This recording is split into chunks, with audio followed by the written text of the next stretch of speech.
Yo, what's a crack? I'm glad you made it. In this video I'm going to share an example on how progressive overload could be implemented in your training. So, you go to the gym to become a better version of yourself. Get bigger, get stronger, all that good stuff. Great. After a few weeks hitting the gym, you'll start noticing some people who always take notes right after a set by writing down numbers on a little notebook, or you'll see some other folks do the same through an app on their phones. This habit right here might seem repetitive, mundane, and inconsequential to the untrained eye, but this small action is in fact of monumental importance for the lifter.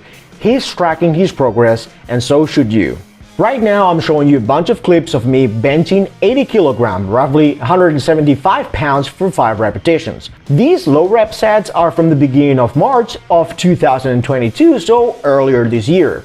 There is nothing really impressive about these numbers other than the fact that not so long ago 80 kg was my 1 rep max. Fast forward a few months of specialized training and a gain of 10 pounds in body mass, and now I can rep out my previous max multiple times in the first third of a training session. As I said, the weight is not important here. My point is that anyone who is interested in gaining size and strength should strive to achieve something similar to varying degrees. Numbers in and of itself don't matter. What matters is the bravery and discipline required for you to impose a greater demand on yourself over time, aka progressive overload. Failing to do so is going to keep you weak and small. If you never move the goalpost of what you are physically capable to do in the gym now, your body has no incentive to change. You won't get stronger, you won't get bigger. You cannot improve your physicality without pushing the boundaries of what you can currently do. Past the point, just showing up isn't enough. You could tell people that you go to the gym 3, 4, or even 5 times per week, and you would definitely get the socially acceptable tap on the back as a gesture of peer validation. But deep down they're thinking, really? You look the same to me, bro. And the only way for you to avoid this pitiful scenario is to do more work with ever-increasing weights. Another way to say progressive overload. Mind you, if your training focuses primarily on hypertrophy, that is muscle growth, a weight increase doesn't need to be your default or primary way of progressively overloading. You can fatigue any muscle group through a bunch of different methods other than lifting heavier weights. In fact, one of my favorite ways of imposing an ever-increasing stress on a muscle is through a rep increase system that uses the same load, which is precisely what you're seeing on the screen right now. By the end of this progressive wave of training, I managed to add 2 reps to the barbell bench press in every single set. This might not seem like much, and in the big scheme of things, it isn't.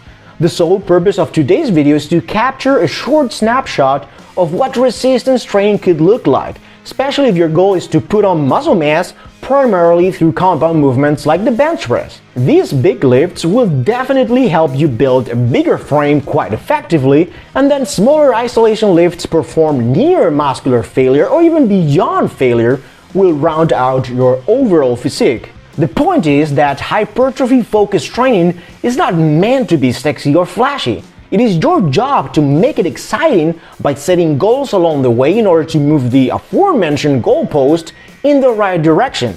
As you just saw, only after a few weeks of consistently training the bench press, I was able to complete 33% more tonnage. Given the same time on the same weight, I was able to produce a higher performance. This small accomplishment, done regularly across a group of movements you personally enjoy over many years of consistent training, while your body goes up in weight, is, in fact, what will ultimately get you jacked. Not the protein shake you rush to take post-workout. Not following this or this influencer. Certainly not copying the quote-unquote best chest workout of the moment. And most definitely not buying expensive gym equipment you really don't need or supplements of any kind.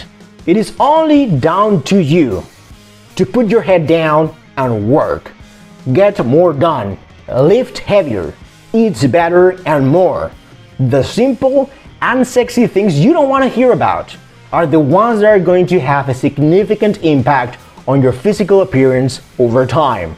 I really hope you found value in today's video. Check out these 2 other videos, I think you're gonna like them. Please give me a thumbs up, subscribe to the channel, and don't forget to choose all when you click on the bell to get notified every time a new video goes live. Stay fit, stay strong, help me raise an army of Super Saiyans all around the world. Peace.